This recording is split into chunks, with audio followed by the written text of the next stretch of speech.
नमस्कार, मेरा नाम है प्रशांत एस महकुश।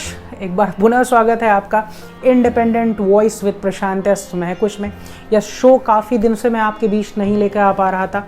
लॉकडाउन में 2 वीडियोस मैंने किए थे इस शो के तहत, और इसके लिए मैं माफ़ी चाहता हूं कि यह शो काफ़ी समय से आपके बीच में नहीं ला पाया। लेकिन फिर से मैंने पुनः कोशिश की है कि यह शो हर हफ्ते में कम से कम एक बार आपके बीच ला सकूं, एक कुछ विशेष बात आपके सामने आपके साथ साझा कर सकूं जिसका इम्पोर्टेंस हो और जो आप भी जानना चाहते हो।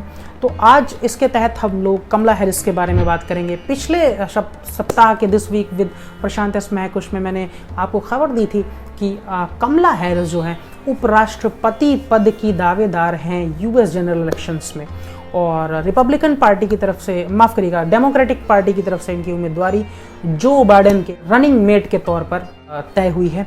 तो आज पूरी तरीके से जानेंगे। काफ़ी एक हाइप बनी हुई है पूरी इंडियन कम्युनिटी में कि आखिर कौन है कमला हैरिस, किस प्रकार से भारतवंशी हैं, क्या भारत से इनका जुड़ाव रहा है। तो आज इस पूरे मामले में की बात करेंगे। बेसिकली कमला हैरिस अभी वेल नोन पॉलिटिशियन है यूएस पॉलिटिक्स में। उसके साथ ही एक लॉयर है, अटॉर्नी जनरल रह चुकी हैं कैलिफोर्निया की, सैन फ्रांसिस्को के डिस्ट्रिक्ट अटॉर्नी रह चुकी हैं। इसके अलावा काफ़ी बड़ी पॉलिटिशियन भी हैं एक तरह से। अब मैं आपको बताता हूँ कि किस प्रकार से ये भारत से जुड़ी हुई हैं। तो इनके फादर का नाम जो है वो है डोनाल्ड जे हैरिस, जो बेसिकली जमैकन है और जमैकन अमेरिकन है। इनकी माँ का नाम है श्यामला गोपालन, well known biologist of US. ये मद्रास से हैं। श्यामला गोपालन जो है एक well known diplomat, Indian diplomat, 60s के ज़माने के पीवी गोपालन की बेटी हैं। 60 के दशक में पीवी गोपालन साहब joint secretary to the government of India थे। उसके साथ ही जाम्बिया के प्रेसिडेंट के एडवाइज़र भी रहे कुछ समय के लिए। तो एक अच्छे परिवार से आती हैं श्यामला हैरिस। 19 साल की जब उम्र थी श्यामला गोपालन की, जो बाद में श्यामला हैरिस हुई, बायोलॉजिस्ट बनने के लिए यूएस अप्लाई किया, उनको वहाँ पे अवसर मिला, एडमिशन हो गया, वो वहाँ रहने लगी और फिर वहीं की होकर रह गई। कमला हैरिस का जन्म 20 अक्टूबर 1964 को ऑकलैंड कैलिफोर्निया में हुआ। She used to live in Berkeley, west Berkeley में रहती थी, जिसको फ्लैटलैंड भी बोला जाता है क्योंकि वहाँ पे जो है ब्लैक कम्युनिटी ज़्यादा रहती थी। तो एक छोटे से ही इनके बीच में ये ब्लैक और वाइट वाला जो पंगा आपको भी पता होगा यूएस में चलता है, वो आ गया इनके दिमाग में।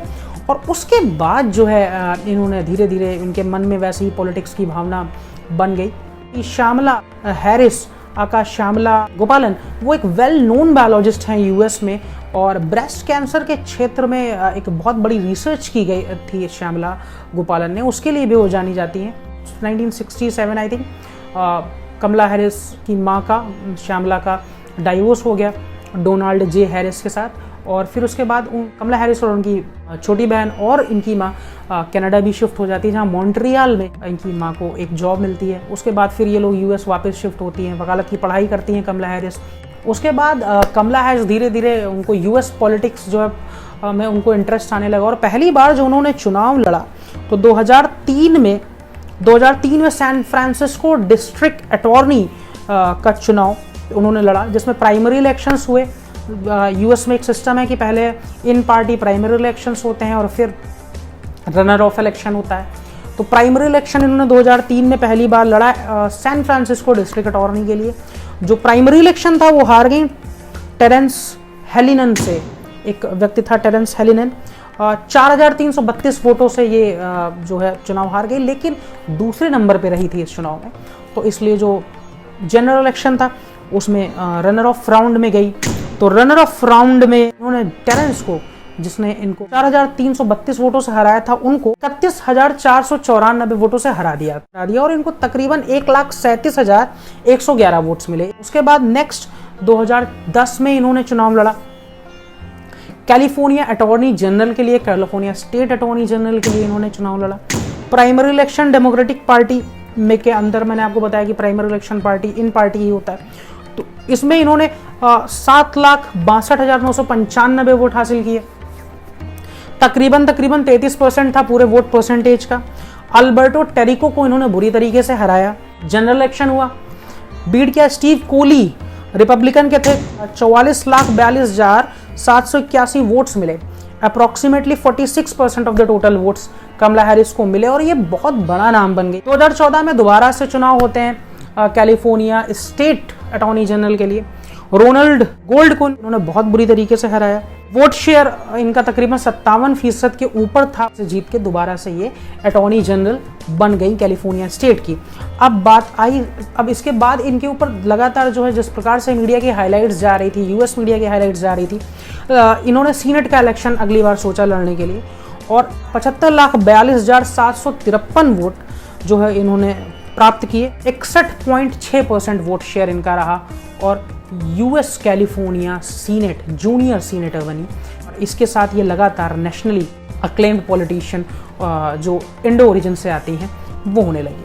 अभी मौजूदा तौर पे खबरों में तब आई जब he is being nominated as the runner mate of Joe Biden, जो कि यूएस में डेमोक्रेटिक पार्टी के प्रेसिडेंशियल कैंडिडेट हैं।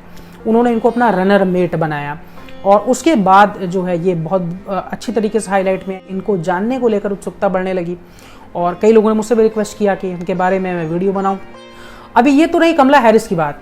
मैंने इस वीडियो की शुरुआत में एक बात और कही थी कि क्यों यह चुनाव भारतीय वर्सेस भारतीय बनता जा रहा है। 2010 में जब यूएस में सेंसस हुआ तो तकरीबन 28,43,391 लोग जो थे वो भारतीय मूल के थे, जो तकरीबन 1% से थोड़ा कम थे यूएस की टोटल पॉपुलेशन में।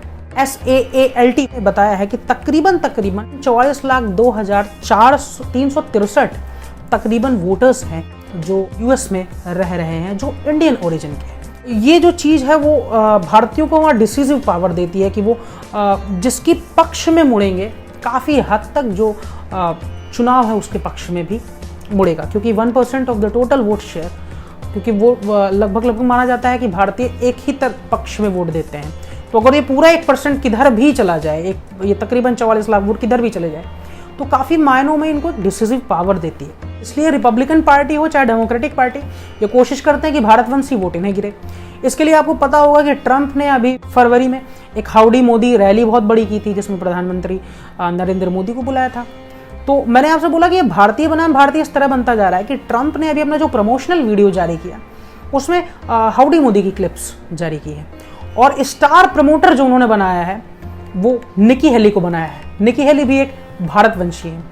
तो it's becoming a kind of Indian versus Indian election और एक्सपेक्ट भी किया जा रहा है कि 2024 का जो इलेक्शन होगा वो भी इंडियन वर्सेस इंडियन होगा, क्योंकि जो प्रेसिडेंशियल कैंडिडेट होंगे वो निकी हेली इट में भी हो सकती है रिपब्लिकन पार्टी से और साथ में डेमोक्रेट से कमला हैरिस का नाम जा सकता है यूएस प्रेसिडेंशियल इलेक्शंस के लिए।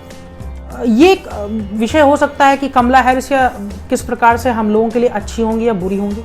मेरे हिसाब से she was born and brought up in United states, तो उनके लिए यूनाइटेड स्टेट्स के हित ज़्यादा सर्वोपरि होंगे और होने भी चाहिए, क्योंकि उसी देश ने उनको सब कुछ दिया है। लेकिन हाँ, क्योंकि वो उनकी माँ मद्रास से आती हैं और नानी के पास नानी के घर भी आया करती थी कमला हैरिस अपने बचपन के दिनों में, तो कहीं ना कहीं थोड़ा बहुत एक रहता है, सॉफ्ट पॉइंट जरूर रहता है किसी भी व्यक्ति के अपने होमलैंड के बारे में। तो ये भी एक अच्छी बात है। तो ये पूरी बात थी जो आजकल काफ़ी चर्चा का विषय बनी हुई है, चारों तरफ जिसकी बात हो रही है, एक हाइप सी बनी हुई है that who is Kamala Harris. Google पे खूब सर्च किया जा रहा है, इंडिया में विशेषकर। तो ये रहा एक वीडियो छोटा सा आपको बताने के लिए कि who is Kamala Harris and why US presidential election is becoming Indian versus Indian. तो आशा करता हूँ ये वीडियो आपको पसंद आया होगा। बहुत बहुत धन्यवाद आपका मेरे साथ जुड़ने के लिए और इसी तरह मेरे साथ बने रहिए। जो भी सुझाव हैं आपके अब कमेंट बॉक्स में डालना मत भूलिए। फेसबुक पर देख रहे हैं तो पेज को फॉलो करिए, लाइक करिए, अगर नहीं पसंद आया तो डिसलाइक भी कर सकते हैं, और अगर यूट्यूब पे देख रहे हैं तो चैनल को सब्सक्राइब करिए, बेल आइकॉन दबाइए। बहुत बहुत धन्यवाद आपका मेरे साथ जुड़ने के लिए। अगले वीडियो में फिर होगी मुलाकात। नमस्कार।